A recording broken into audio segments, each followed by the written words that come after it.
Merci Sandra de m'accueillir dans ton joli showroom. Bienvenue. Et j'aurais aimé peut-être que tu nous racontes un petit peu où on est justement et ce que tu y fais ici. Ici, on est dans mon showroom, qui est un showroom que je partage avec une autre designer qui s'appelle John Semi John, qui est une designer coréenne qui a étudié en France. On est très copines et on a décidé de se mettre ensemble pour partager un showroom où on peut recevoir nos clientes. Donc dans cet espace, en fait, c'est vraiment l'espace où on reçoit nos clientes. On expose nos collections. Tous les 2 mois à peu près, je fais des Open Studio Days qui sont sur des week-ends, vendredi, samedi, dimanche, où les clientes peuvent venir en showroom. Une cliente a toujours besoin d'essayer le produit pour pouvoir après acheter online tranquillement en sachant exactement à quelle taille elle correspond dans la marque. Est-ce que tu peux nous parler justement de ce que ta marque SMK fait? Peut-être nous raconter un peu aussi l'histoire qui est très liée à la tienne en fait. SMK, donc c'est une marque que j'ai créée en 2014 pour la première fois. Ce sont mes initiales, Sandra Meignet Kang. Et cette marque, en fait, elle est basée sur un concept éco-responsable. Donc c'est une marque 100% végane. Donc tous les textiles qu'on utilise ne proviennent d'aucun animal, que ce soit cuir, fourrure ou laine, cachemire, mohair, etc.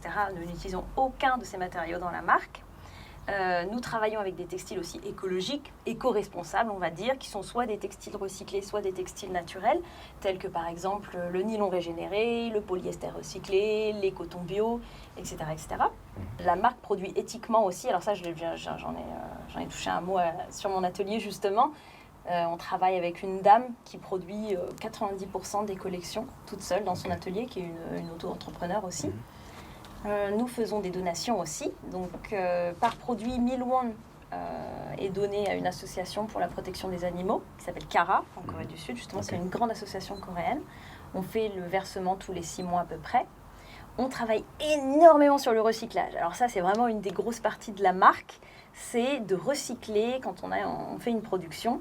Quand on coupe son patronage sur un textile, on a énormément de parties textiles qui restent, que ce soit des petits bouts, des grands bouts, des longs bouts, des bouts larges, etc. On recycle tout dans des grands sacs qui nous sont donnés en même temps qu'on reçoit les productions. Et à partir de ça, on fait nos packaging pour les clientes. Ce qui fait qu'on utilise 0 plastique dans la marque. Donc ça nous permet de créer des packaging réutilisables, des petites pochettes colorées avec n'importe quel textile, de n'importe quelle forme pour les clientes. En plus de ça, avec les plus petits bouts, on fait des chouchous à cheveux, qu'on offre bien sûr aux clientes. Et avec les plus micro-bouts, on fait des bracelets. On tire les bouts pour en faire des élastiques et on fait des bracelets qui sont aussi donnés aux clientes.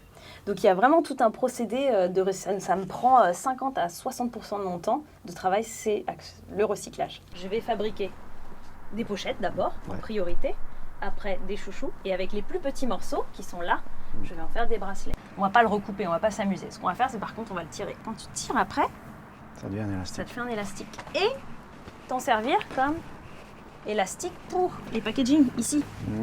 Tous les matériaux qui nous restent ou les petits bouts qui nous restent. Donc tous les jours, j'essaie d'en faire une bonne dizaine parce que quand on fournit, quand j'ai un acheteur international par exemple qui me demande mes produits et que j'ai une commande, si l'acheteur achète 100 produits, il faut que je puisse lui fournir les 100 packaging qui vont avec pour qu'elle puisse envoyer à leurs clients sans plastique. Ça, tu fais ça à la main Je fais ça à la main ici. Tu veux que je te montre?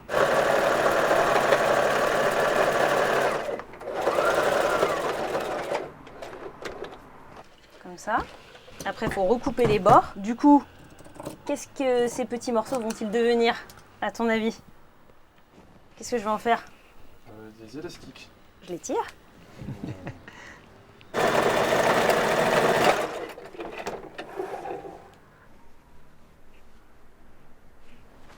Hop, faire à repasser.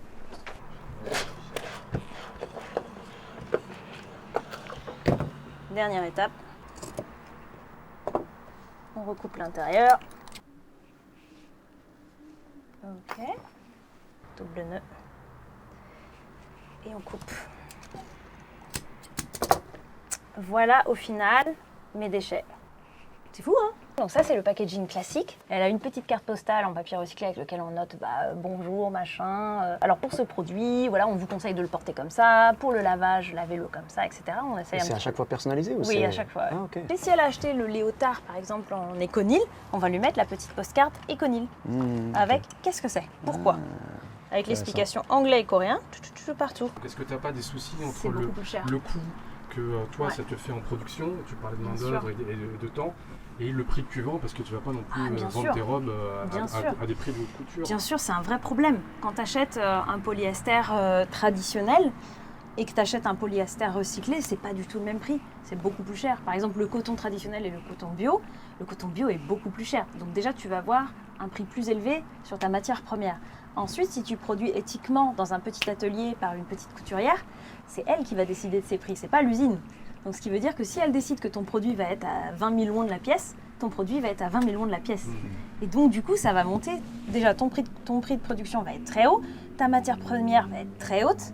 Du coup, à partir de ça, quand tu dois fabriquer tes prix toi, si tu veux rester un minimum abordable sur le marché, tu dois réduire ta marge. Pour recycler, il faut déjà rassembler. Par exemple, si tu fais du polyester recyclé, il y en a beaucoup qui sont faits à partir de plastique, de bouteilles en plastique. Tu dois déjà racheter les bouteilles en plastique à une société pour pouvoir après faire ton textile. Alors que dans le polyester classique, c'est du pétrole. Donc c'est pas du tout le même procédé. Après, dans la marque aussi, on a aussi une nouvelle fonction qui est l'éco-coupon, qui est assez intéressante, qui est la dernière marche un petit peu du pilier sur le concept de la marque, qui est en fait qu'une cliente a le droit de ramener ses anciens produits SMK en showroom, de me les rendre pour que je puisse les recycler. Je les recycle soit en pochette, du coup, pour des clientes, soit j'en fais une pièce un peu vintage, second-hand, que les clientes peuvent acheter en showroom également, comme des pièces de seconde main. Cette cliente, elle reçoit un éco-coupon, elle reçoit un petit bon de réduction sur un prochain achat quand elle souhaite le faire. Donc ça, c'est un petit peu le concept de la marque. Après, l'esthétique de la marque, c'est une marque dancewear. Donc on fait des produits pour la danse classique, contemporain, mais on fait aussi des produits pour la GRS. On a aussi quelques produits un petit peu plus lifestyle, c'est vrai. On a un léotard, donc un juste corps de danse, qui est fait en nylon régénéré, en éconyle, fait à partir de filets de pêche qui sont récupérés dans la mer. Donc cette société, elle s'occupe de justement récupérer tous ces filets de pêche trouvés et de refaire du textile. La tonalité, je la trouve assez homogène, bleu. J'ai pas le choix des couleurs. Okay. Généralement, je prends ce qu'il y a. Et si la couleur me plaît, bien sûr. Je prends vraiment qu'est-ce qu'il y a de disponible. Par exemple, la combinaison que tu vois derrière en modal. Tout début, c'est un arbre, c'est la sève d'arbre. Après, bien sûr, qui est modifiée, transformée, etc.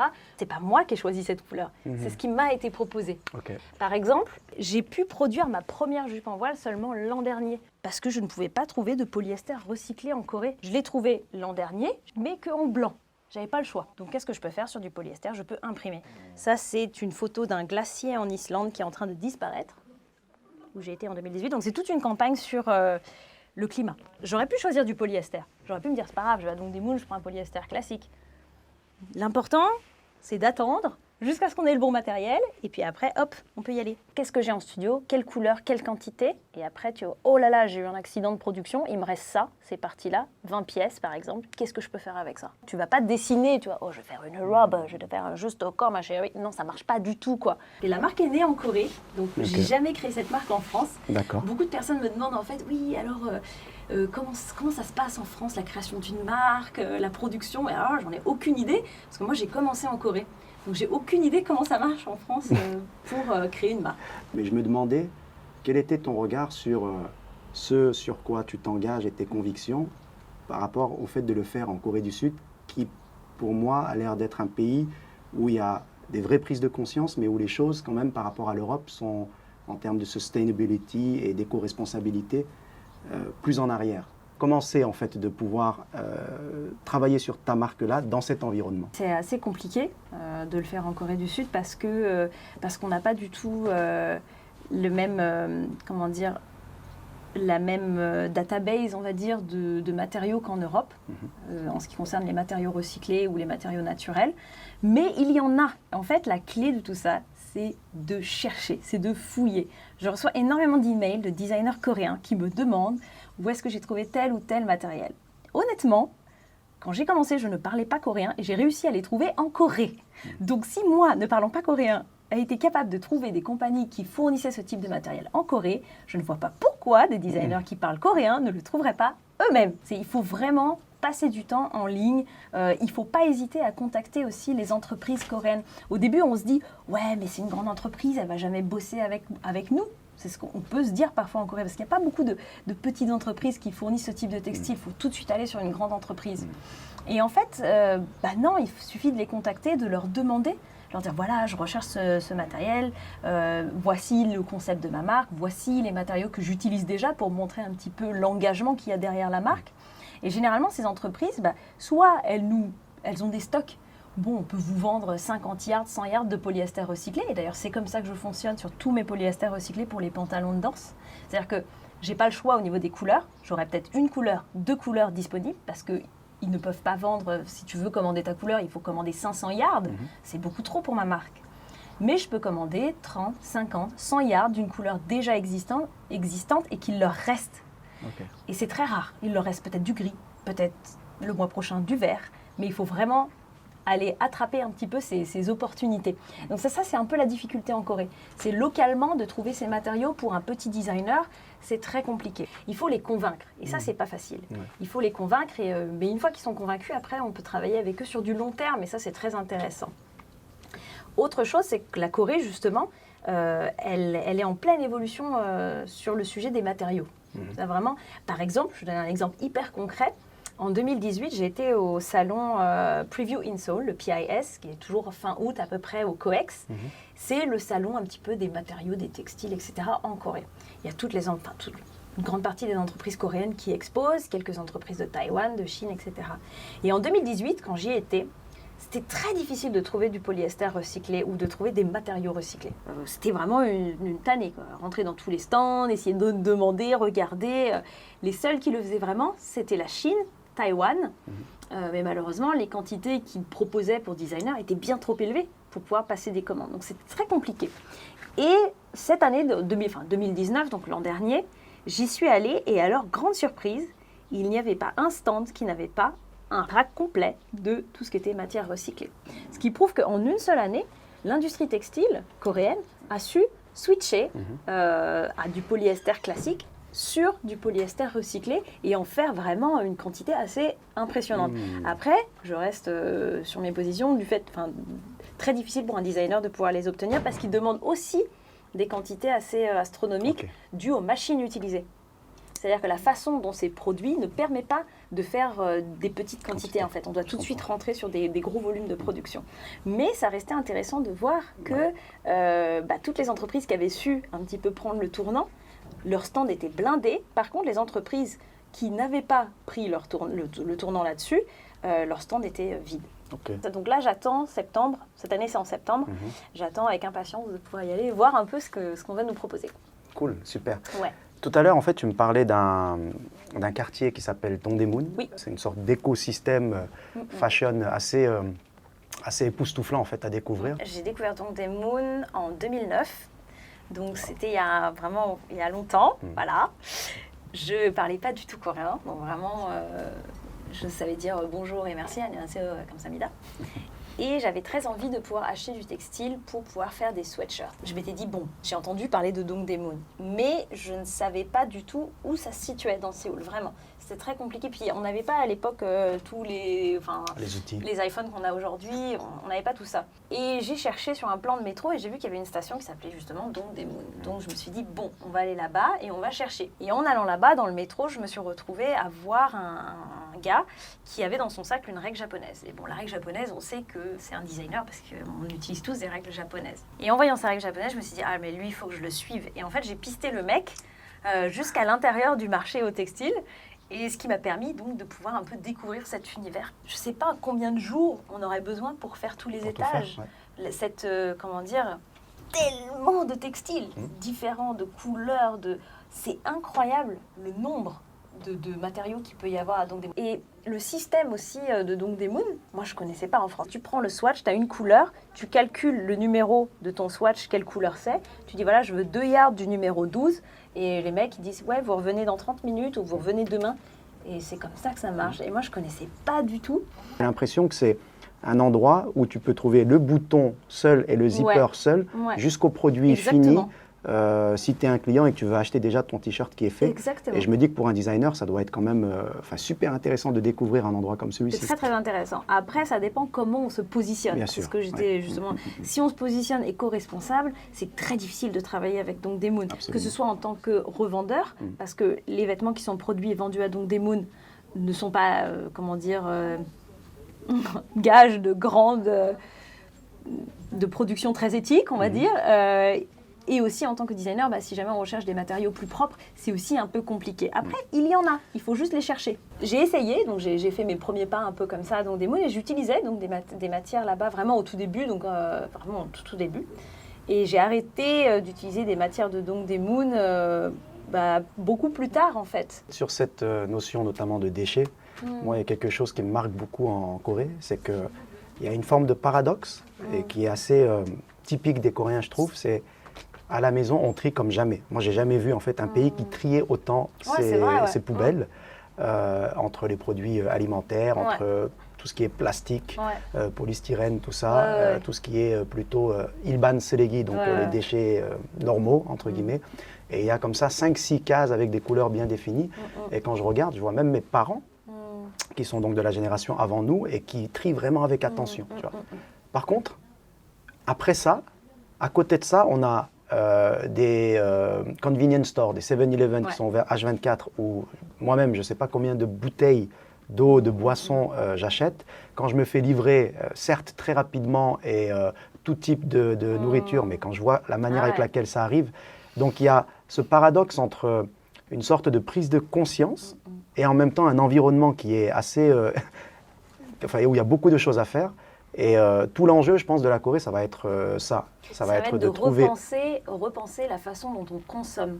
C'est ça le problème. C'est que justement, l'étude que j'ai lue à propos de ce sac, de ces entreprises qui produisent des sacs biodégradables, le problème, c'est pas de proposer une solution de remplacer un sac en plastique par un sac biodégradable. C'est pas du tout une solution.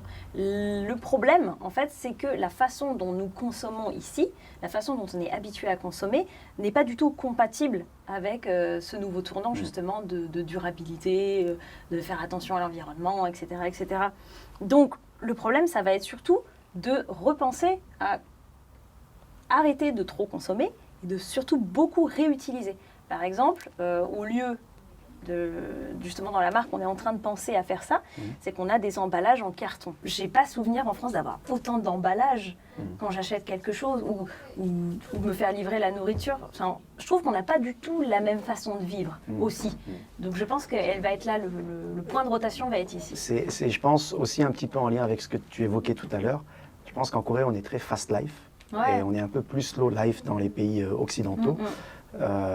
Et peut-être que cette fast life là, en fait, c'est inhérent en fait à cette consommation continue et régulière. Et du coup, quand tu es comme ça constamment en train de consommer, tu peux moins aussi réfléchir sur la manière avec laquelle tu consommes. Tu vois. Et je pense que c'est l'enjeu de la Corée dans les années à venir. Ça va être vraiment un sujet sur lequel les Coréens vont être confrontés.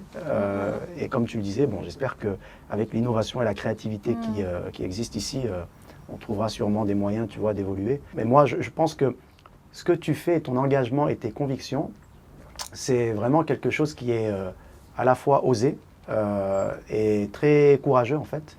Et j'espère que, du coup, tu pourras être une de ces ambassadrices ici pour faire changer et faire bouger les lignes dans la société coréenne. J'essaie de communiquer. Avant, je ne communiquais pas du tout dessus. C'est vrai que...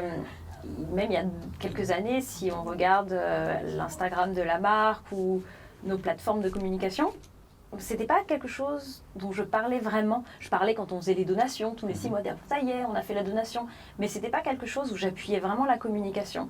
Je communiquais beaucoup sur les couleurs, ou sur le style, ou sur un nouveau produit, mais pas tant sur ce qu'il y avait derrière. Et c'est quelque chose de très récent où je me suis dit, attends, pour moi c'est une évidence, pour moi c'est cohérent. Mais ça ne l'est pas forcément pour une autre personne. Bien sûr.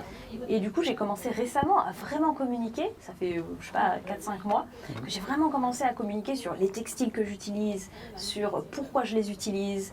J'ai même fait une petite BD sur le designing process.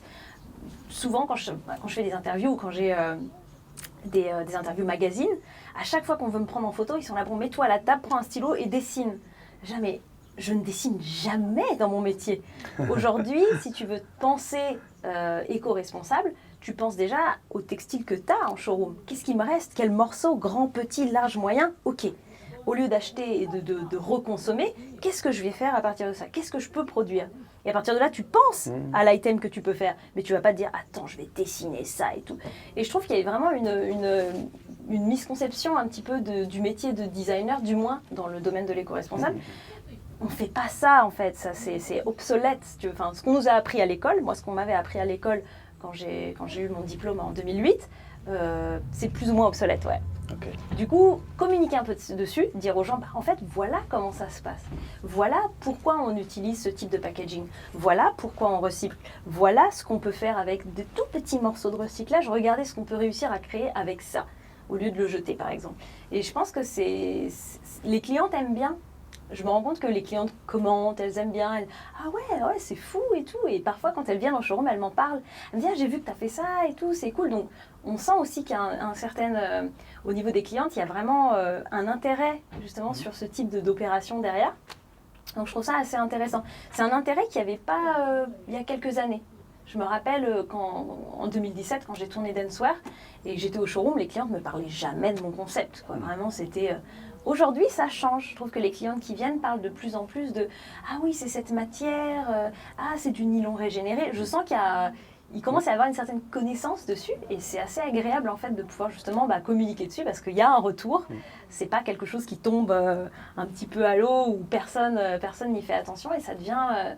il y a un dialogue qui se crée et ça devient intéressant. Je pense qu'il y a l'esthétique qui est importante, mais il y a aussi les valeurs qu'elle incarne et l'engagement qu'elle prend. Et ça, je trouve que même les jeunes Coréens, de plus en plus, s'y intéressent. Ouais, tout à fait. Et donc ça, c'est bien. Tu vois, après, il faut faire attention de ne pas tomber dans le piège du héros, on va dire. Et dans le sens où c'est pas parce que tu as certaines valeurs et c'est pas parce que tu les appliques dans ta marque que tu fais mieux que quelqu'un d'autre. Ça, c'est très important à toujours garder à l'esprit. Et surtout, ça ne nous engage pas, ça ne nous empêche pas de continuer à apprendre. Parce que plus on avance un peu dans le process, plus on apprend de choses. Et plus on découvre que ce qu'on avait appris auparavant n'est plus forcément d'actualité. Ou alors que la position là-dessus a été revue. Par exemple, la position sur les matériaux recyclés a été revue assez récemment. C'est pas forcément si bon que ça, les matériaux recyclés. Donc, chaque fois qu'on avance, il faut aussi pouvoir se remettre en question sur ce qu'on était en train de faire et ce qu'on pensait qui était éco-responsable. Ça, c'est important de jamais se positionner en tant que comment dire, où on sait, on a la solution. Non, on n'a pas la solution, on ne sait pas et on est tout le temps en train de fouiller. Ça, c'est vraiment un truc important à savoir. C'est un bel enseignement et un beau mot de la fin.